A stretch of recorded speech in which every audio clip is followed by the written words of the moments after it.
Olá, primeira série, bom dia, tudo bem? A professora Daiane está aqui com vocês, ó, no livro de atividades, tá? Nós estamos aí no quarto bimestre, né, volume 4, então, do ensino médio. Nós começamos já as aulas essa semana, então já tive uma videoaula com vocês também, já enviei alguma coisa referente ao que nós vamos estudar, né, neste bimestre, tá? Vou trazendo aqui para vocês, ó. No livro de atividades, ele traz bastante, de uma forma bastante simples, né? De uma forma bastante fácil para compreender, um resumo ali do que nós estamos iniciando, então, nessa unidade, tá?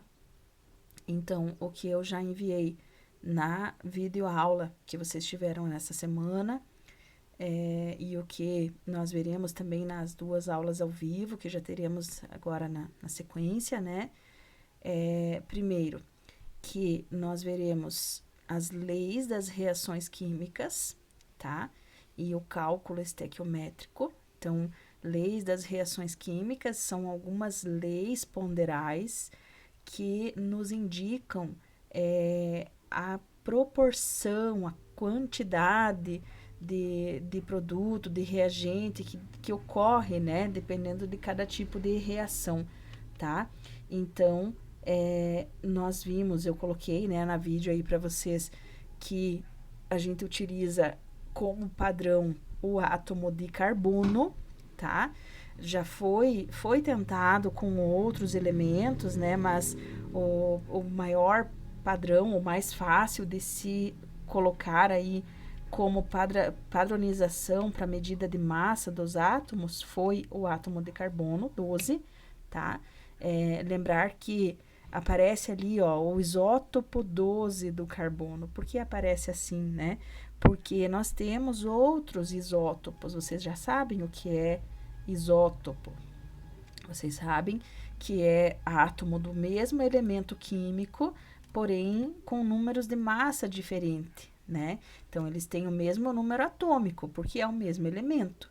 Ele continua sendo carbono com o número atômico 6. Porém, ele tem aquele númerozinho 12 que aparece ali, que é o número de massa dele, tá? Porque aqui nós estamos falando basicamente de massa, né? Determinação de número de massa, tá? De massa atômica, na verdade, né? Então, todos os outros elementos a gente considera como base o átomo de carbono, né? Então, se você pegar ali, ó, tá mostrando no desenho, parece um disquinho, né? Parece uma pizza dividida aí em 12 partes, o átomo de carbono, tá? Cada uma dessas partes é uma unidade de massa atômica, tá? Então, quando aparece aquele Uzinho ali do lado, tá? Digamos assim, a unidade, né? Assim como a gente, por exemplo, nós vamos falar de volume. A gente pode utilizar algumas unidades de volume. Por exemplo, o litro, que é representado pela letra L, né? O mililitro, que é ml, né? E assim, como nas unidades de massa também. Você tem lá o quilograma, tem a miligrama, tem a grama. No caso de massa atômica, aparece então representado por essa letra U, tá? Unidade de massa atômica, beleza? Aí, na sequência, então, tem ali o lembrete, né, do que é cada uma dessas coisas, cada uma desses itens aí que nós vimos. Massa atômica é a massa de um átomo, tá? Medida em unidade de massa atômica, né? A massa de um elemento é a média ponderada das massas dos isótopos de um elemento. Opa, o que significa isso? Significa que, por exemplo, quando nós vemos lá na tabela periódica, vocês podem ver que alguns elementos não estão com o número de massa inteiro, não é um número inteiro. Por quê? Porque isso depende da quantidade de isótopos que existe daquele elemento, tá? Então, vocês vão ver, a gente vai ver lá na apostila, né, depois, que, por exemplo, do carbono 12, digamos que tenha lá 90% dos átomos de carbono encontrados na atmosfera, na nossa, né, no nosso planeta, sejam de massa atômica 12, né? E aí, esses outros 10% sejam de átomos de carbono de massa 13 e de massa 14, tá?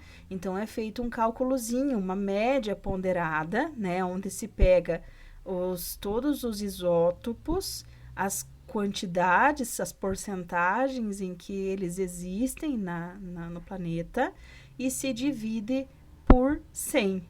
E aí nós temos a massa, né? Aquela média, aquela massinha que aparece lá na tabela periódica, tá? Por isso que às vezes não é um número inteiro, né? A massa molecular, que é a massa de todos os átomos presentes na molécula, né? Então, se você tem, por exemplo, H2O, você quer saber a massa molecular, você vai pegar a massa de 2 hidrogênios e a massa de 1 oxigênio. Essa é a massa, somando todas elas, você vai ter a massa molecular da substância, tá? Você quer saber a massa molecular da substância de uma molécula de ácido sulfúrico, H2SO4, né? Você vai pegar as massas de 2 hidrogênios, porque você tem H2, né? A massa de 1 enxofre, que é o S, né? Tem só um na composição ali. E a massa de 4 oxigênios, porque é H2SO4. E aí você soma todas essas massas e você terá a massa molecular, tá? A massa fórmula, próximo item ali da tabelinha, que é a massa de um composto iônico.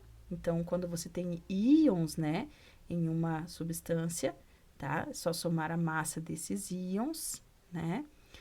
A quantidade de matéria, que nós veremos aí nas nossas próximas aulas ao vivo também, né?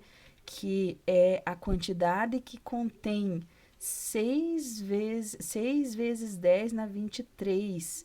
Esse número, né, 6,02, né, eu aproximei aí para 6 direto, ele é conhecido por constante de Avogadro. O que significa essa constante de Avogadro? Ele fez vários experimentos com vários elementos, várias substâncias, e ele identificou que sempre tinha essa mesma quantidade de átomos em qualquer tipo de substância que fosse observada, tá? Por isso, quando a gente fala, por exemplo, eu tenho 1 mol de uma substância determinada, significa que eu tenho 6,02 vezes 10 na 23 entidades, né, dessa substância, tá? Essa é a constante de Avogadro, né? A massa molar, quando se fala em massa molar, daí a gente utiliza esse conceito já em gramas, tá? Então, massa em gramas de 1 mol, que seria a constante de Avogadro, né? De qualquer substância. E o volume molar. Volume molar significa que para qualquer gás, né? Aqui nós estamos falando de volume, então é gás, tá? Qualquer gás ocupa sempre o mesmo espaço, a mesma quantidade de volume, tá? Nas CNTP. O que é CNTP?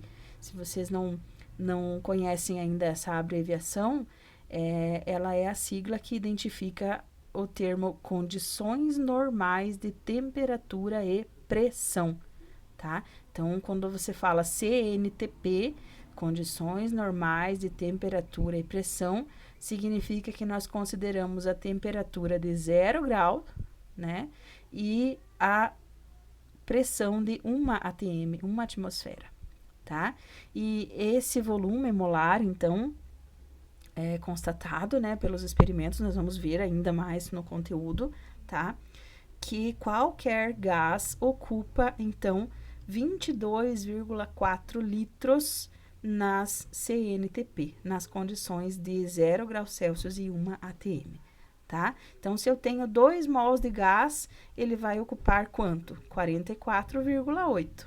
Se eu tenho meio mol de gás, ele vai ocupar quanto?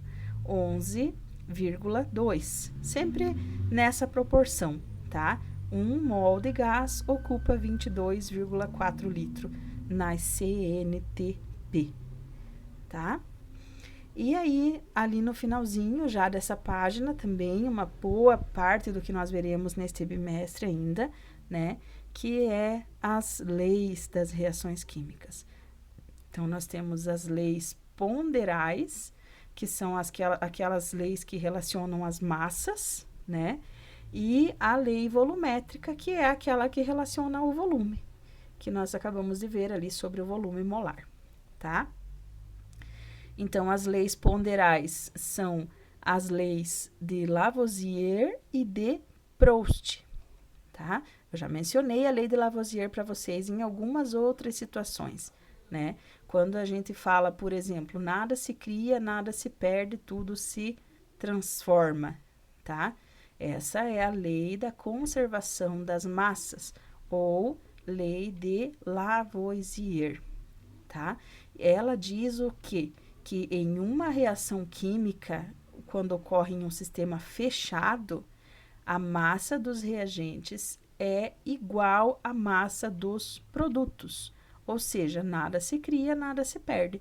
Mesma quantidade de massa que tinha antes de reagir, vai ter depois de reagir, mesmo que sejam outras substâncias formadas, tá?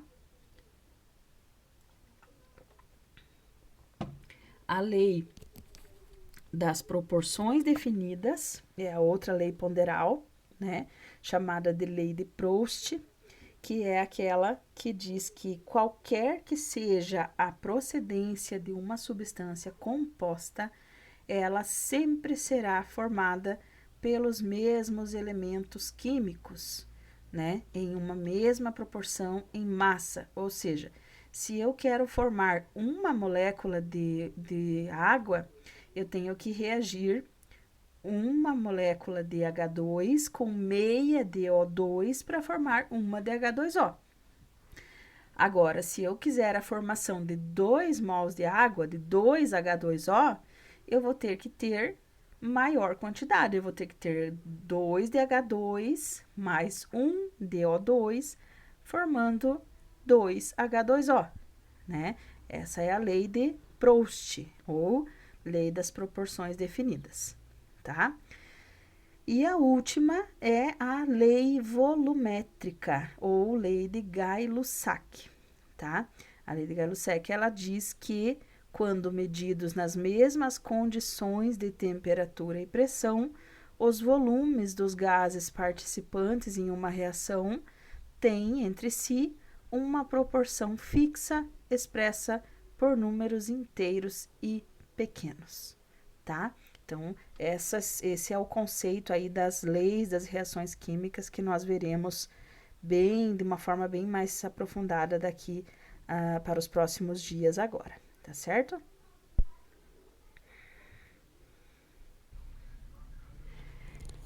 E aí, eu quero que vocês vão aí na página 4 do livro de atividades, né? Onde tem os exercícios, e eu quero que vocês vejam o exercício número 2, tá? Onde pede para você consultar as massas, né, dos elementos na tabela periódica e determinar a massa molecular para algumas substâncias, tá? Então, algumas estão já aparecendo aí, né? Por exemplo, do oxigênio, você vai consultar lá na tabela periódica, você vai ver que a massa do oxigênio é 16.